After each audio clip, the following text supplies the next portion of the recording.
In this lesson, we're going to talk about 2D adaptive clearing for pockets. 2D adaptive toolpaths are often used for clearing out pocket areas. Because of the way adaptive clearing calculates toolpaths, it's very efficient for odd-shaped pockets with sharp corners.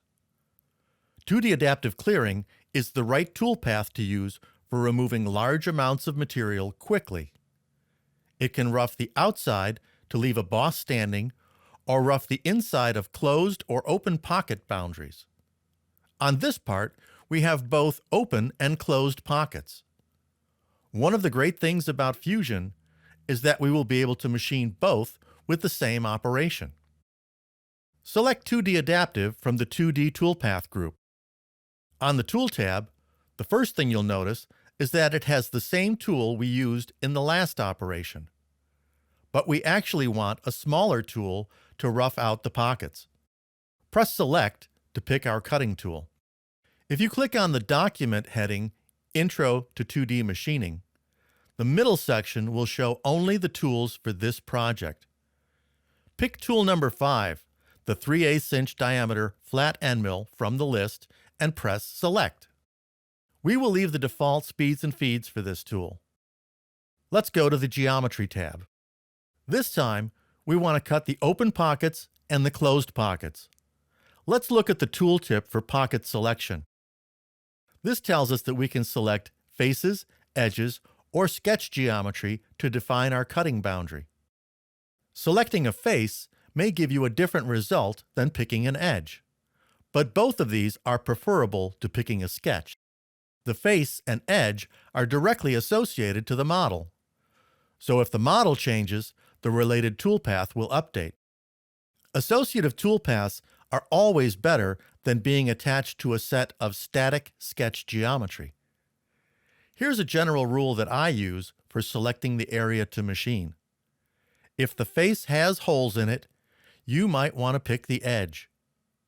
No holes? Pick the face. Let me show you why. Pick the face at the bottom of the closed pocket and press OK.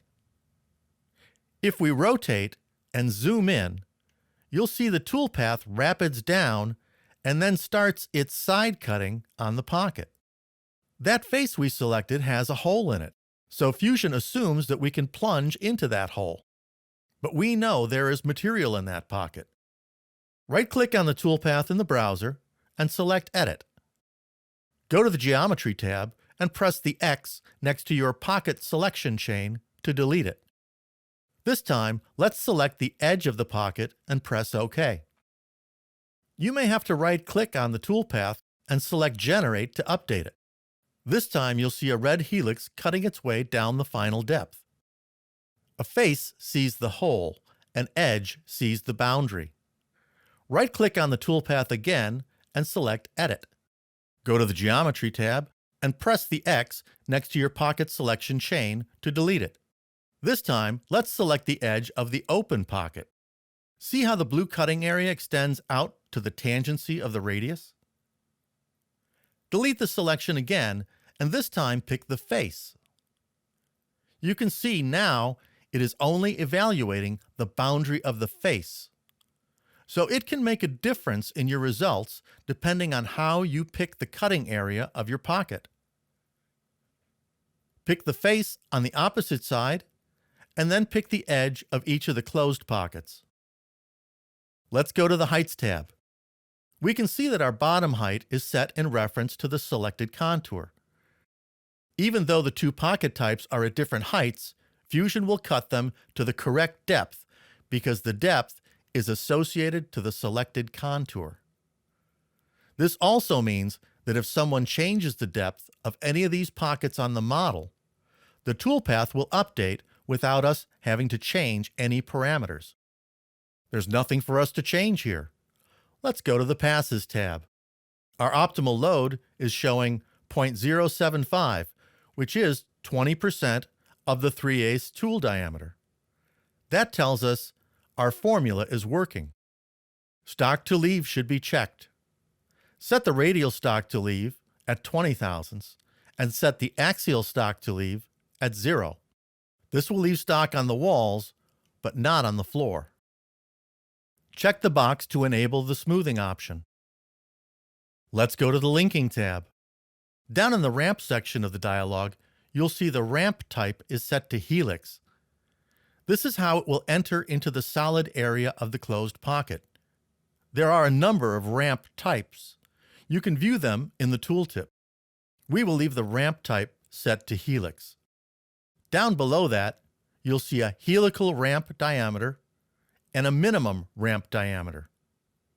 If you right-click on either of these parameters, you will see that these values are based on a formula. The ramp diameter is 80% of the tool diameter, and the minimum ramp diameter is 25% of the ramp diameter. Again, there's nothing for us to change here, so we will press OK. And there is our toolpath, roughing the excess material from the open and closed pockets. In this lesson, we learned about the 2D adaptive clearing strategy for open and closed pockets, selecting a new tool, selecting a face versus selecting an edge for the cutting boundary, and some of the helix ramping parameters for entering into a solid area of the stock. Press Ctrl+S to save the part, Command-S on the Mac.